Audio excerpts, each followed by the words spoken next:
Saya merasakan kejanggalan pada saat beliau menyampaikan bahwa pada akhir September nanti mengikuti pelatihan di Jakarta. Sedangkan jadwal tes CPNS angkatan 2020, tahun anggaran 2024-2025 telah selesai. Tapi beliau bilang itu jalur lewat jalur belakang, bukan jalur CPNS. Minta bayaran sebesar 180 juta dan jikalau tidak berhasil, tidak lulus, maka uang dikembalikan. Seperti itu.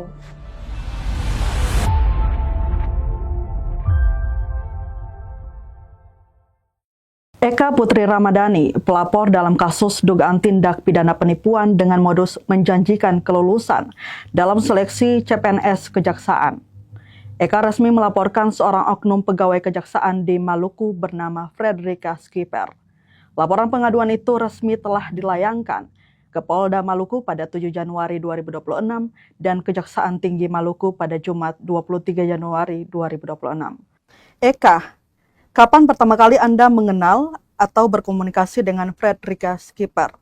Dalam konteks apa awal perkenalan itu terjadi dan apakah melalui teman, keluarga, atau jalur lain?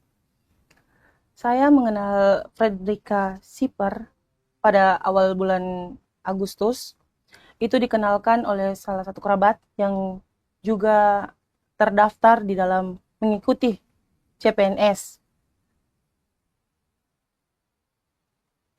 Bisa diceritakan Eka secara runtut kronologi kejadian hingga akhirnya Anda memutuskan melapor ke Polda Maluku hingga ke Kejaksaan Tinggi Maluku?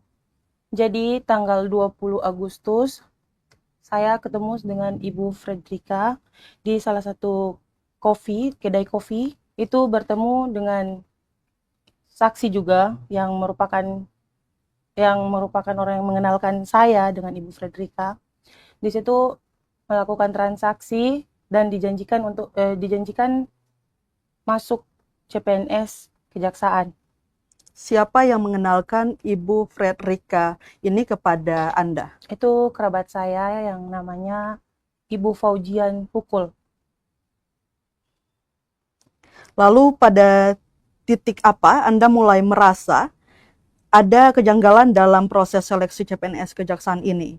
Apa momen paling krusial yang membuat Anda yakin bahwa ini bukan sekadar kesalahpahaman atau dugaan penipuan? Saya merasakan kejanggalan pada saat beliau, Ibu Fredrika, menyampaikan bahwa pada akhir September nanti mengikuti pelatihan di Jakarta. Sedangkan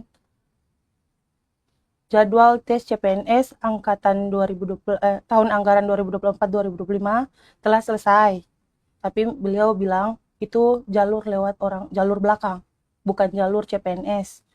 Dari situ saya merasa curiga dan memutuskan untuk berhenti. Setelah itu saya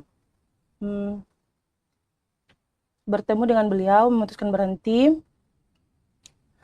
dan meminta kembalikan uang. Tapi dari bulan September sampai dengan Desember, beliau menunda, bilang katanya ada saja alasannya. Sampai dengan Desember dan Januari, terus saya buat laporan ke Polda. Lalu prosesnya sekarang sudah sampai di mana, Eka? Prosesnya sudah sampai di kemarin baru masuk wawancara awal. Habis itu nanti katanya pemanggilan saksi dan terus yang terlapor. Respon orang tua sendiri terhadap masalah yang sementara Eka hadapi ini seperti apa? Tentunya orang tua juga turut sedih, orang tua juga mungkin karena kerugian tersebut saya juga banyak ruginya, datang ke sini meninggalkan pekerjaan, meninggalkan anak. Jadi ada dorongan khusus juga dari orang tua untuk membawa masalah ini ke jalur hukum, begitu Eka? Iya. Lalu Eka, janji apa saja yang disampaikan Fredrika Skipper kepada Anda terkait kelulusan CPNS Kejaksaan? Ibu Fredrika menjanjikan lolos CPNS di tahun anggaran 2024-2025 dengan formasi penjaga tahanan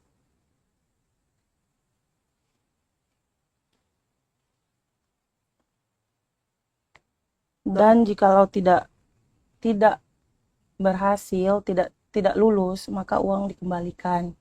Seperti itu. Jadi pernyataan Fredrika ini disampaikan juga oleh teman Eka yang mengenalkan Eka dengan Fredrika, seperti itu. Iya. Baik, apakah Fredrika menyebutkan memiliki kewenangan jaringan atau akses khusus di internal kejaksaan, Eka? Iya. Ibu Fredrika bilang kalau Ibu Fredrika punya bos di area kejaksaan pusat, entah tapi tidak tahu di mananya tepatnya. Tapi Ibu Fredrika bilang seperti itu. Jadi dengan penyampaian dari Ibu Fredrika ini sehingga membuat Eka akhirnya tertarik untuk mengikuti seleksi CPNS yang dijanjikan oleh Fredrika bahwa nanti Eka akan lolos, begitu? Iya. Baik, lalu apakah ada jaminan lulus atau kepastian posisi yang sudah dijanjikan oleh Fredrika sebelumnya, Eka? Ada, yaitu tadi penjaga tahanan. Beliau juga sudah mengirimkan sprint tugas beserta nama-nama yang mengikuti juga dengan tupoksinya, tempat kerjanya, posisi kerjanya sebagai penjaga tahanan. Jadi itu sudah diberikan sebelum proses seleksi itu berlangsung? Iya. Baik, lalu berapa total bayaran yang diminta atau yang Anda serahkan untuk mengikuti seleksi CPNS melalui jalur ini, Eka? Ibu Fredrika minta bayaran sebesar 180 juta, tetapi diminta disepakati, dikasih secara bertahap, dan saya telah memberi 30 juta secara bertahap. Secara bertahap diberikan? Iya. Apakah ada bukti pembayaran atau komunikasi yang masih disimpan hingga saat ini, Eka? Ada bukti pembayaran lewat transfer dari rekening pribadi saya ke rekening pribadi Ibu Fredrika. Secara bertahap ditransfer? Iya. Bisa dirincikan? Jadi pada pertemuan tanggal 20 Agustus saya mentransfer 20 juta, terus 21 saya transfer 5 juta, dan kemudian 22 saya transfer 5 juta. Jadi total 30 juta. Terakhir transfer di bulan apa, Eka? Di bulan Agustus. Agustus 2025. 2025. Oke. Lantas apa harapan Anda untuk masalah ini?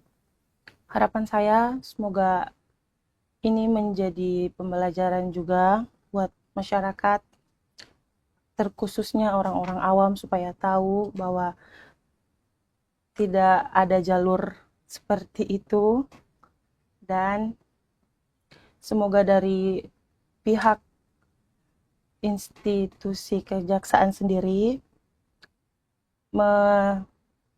menanggapi dengan tegas soal masalah ini. Baik. Demikian wawancara eksklusif bersama Eka, tetap ikuti Saksi Kata episode selanjutnya. Download Tribun X sekarang, menghadirkan lokal menjadi Indonesia.